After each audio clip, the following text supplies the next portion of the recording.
بسم اللہ الرحمن الرحیم۔ بچوں، کل ہم نے کیا کیا تھا کہ ہم نے اسٹل لائف ڈسکس کی تھی کہ کیا ہے فگر کیا ہے، اور اس سے پہلے بھی ہم ٹیکنیک کے، جیسا کہ آپ کو معلوم ہے کہ چیپٹرز ہمارے جو چیپٹر میں نے شروع کروایا ہوا ہے اور سارے ہم ڈسکس کر رہے ہیں کہ تاکہ ہم ایگزام میں جو وہ پارٹ ہے پیپر کا ٹیکنیک کا وہ بہترین طریقے سے کر سکیں۔ اس میں ہم نے تھرڈ ڈائمینشن آف پینٹنگ بھی کر لی ہے، ایریل پرسپیکٹیو بھی کیا، لینئر پرسپیکٹیو بھی کیا، اور پولی کروم ٹیکنیک بھی کی، مونو کروم ٹیکنیک بھی کی، اسٹل لائف ٹیکنیک بھی کی، فگر پینٹنگ بھی کی کہ فگر پینٹنگ میں کیا ہے کہ ایک ہی فگر کی جو انیٹمی کو ہم لوگوں نے ڈپکٹ کرنا ہوتا ہے۔ آج ہم نے کیا کرنا ہے کہ واٹ از کمپوزیشن، یعنی کمپوزیشن کیا ہے اور اس کے اصول کیا ہیں۔ تو کمپوزیشن میں کیا ہوتا ہے کہ اس میں ایک طرح سے یہ سب چیزوں کی جو کمپوزٹ کیا جاتا ہے، اس میں سب چیزیں لائی جاتی ہیں، یعنی اس میں فگر پینٹنگ بھی آتی، یعنی فگرز بھی آتے ہیں، ایک یا دو تین چار یا اس سے زیادہ فگر بھی ہوتے ہیں اس پینٹنگ میں۔ اس پینٹنگ میں اسٹل آبجیکٹس بھی ہوتے ہیں، یعنی اسٹل لائف بھی ہوتی ہے۔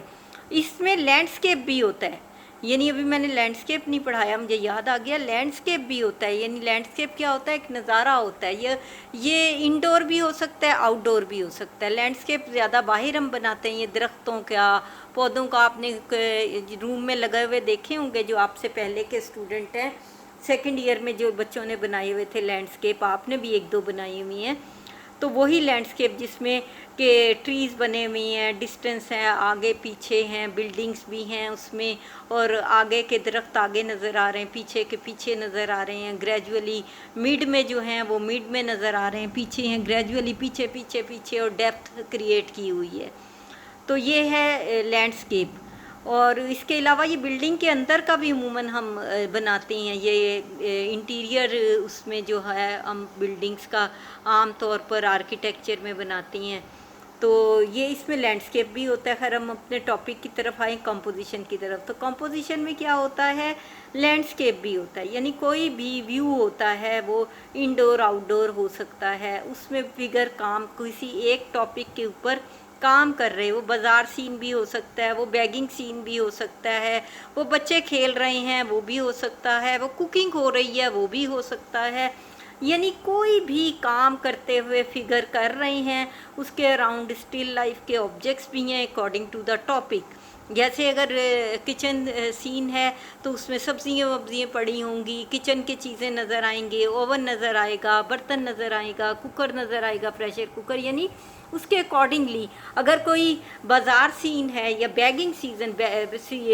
سین ہے، یعنی کوئی بیگر مانگ رہا ہے تو بازار ہوگا، گاڑیاں ہوں گی، بندے آتے جاتے ہوئے ہوں گے، وہ جو بیگر ہے اس کے آگے آپ نے دیکھا ہوگا کپڑا بچھایا ہوا ہے یا کشکول پڑا ہوا ہے، اس میں سکے پڑے ہوئے ہیں، پیسے پڑے ہوئے ہیں۔ تو یعنی اکارڈنگ ٹو دا ٹاپک اس میں وہ سارا کچھ ہوگا کمپوزیشن میں، اور اس سے ریلیٹڈ اسٹل لائف کے آبجیکٹس ہوں گے، اس سے ریلیٹڈ جو ہے وہ فگر اسی پوز میں بیٹھا ہوا ہوگا، اگر فقیر ہے تو لنگڑا یا بیمار یا اندھا آپ نے دکھایا ہوگا، اور کچھ جاتے آتے بندے کھڑے، ان کے ساتھ بچے جا رہے ہیں آ رہے ہیں، ٹیکسیاں گاڑیاں، یعنی کہ اکارڈنگ ٹو دا ٹاپک اس میں جو ہے فگرز ہوں گے، اس میں اسٹل لائف یعنی اسٹل لائف کی چیزیں ہوں گی پڑی ہوئی دکھائیں گے، اور لینڈسکیپ یعنی کہ ہو بازار کا ہے تو بازار ہوگا، باہر پارک میں بچے کھیل رہے ہیں یہ بھی ٹاپک ہو سکتا ہے، تو یہ لینڈسکیپ میں درخت وغیرہ، بینچیز، ایسی چیزیں دکھائی دیں گی۔ تو یہ جو ہے وہ فگر کمپوزیشن ہوتی، جس میں کہ تینوں چیزیں آ جاتی، فگرز بھی آتے ہیں، لینڈسکیپ بھی آتا ہے، اسٹل لائف بھی آتی، یہ ساری چیزیں اکٹھی کر کے ایک ٹاپک کے اوپر جو ایک پینٹنگ بنتی ہے اسے فگر کمپوزیشن کہتے ہیں۔ اب یہ آپ نے اپنے روم میں دیکھی ہوگی، میں نے لگائی ہوئی ہیں مختلف ٹاپک پہ، ایک وہ جوتوں والے کا سین ہم نے لگایا ہوا ہے، اس کے علاوہ پارک میں بیٹھے میں کچھ لوگ کاؤچ پہ بیٹھے میں، کچھ بچے اراؤنڈ کھیل رہے ہیں، وہ بھی میں نے لگایا ہوا ہے پینٹنگ میں آپ کے روم میں۔ اس کے علاوہ جو ہے وہ ایک دودھ دہی کی دکان والا بھی آپ کو یاد ہوگا آپ کے کلاس روم میں لگا ہوا ہے، اور مختلف اور بھی بک سے بھی اکثر آپ کو دکھاتی رہتی ہوں کہ یہ فگر کمپوزیشن ہے، تو آپ کو کلیئر تو ہوگا کہ فگر کمپوزیشن کیا ہے۔ اس کے اصولوں میں یہ کیا ہوتا ہے، اس میں بھی ایریل پرسپیکٹیو، لینئر پرسپیکٹیو کا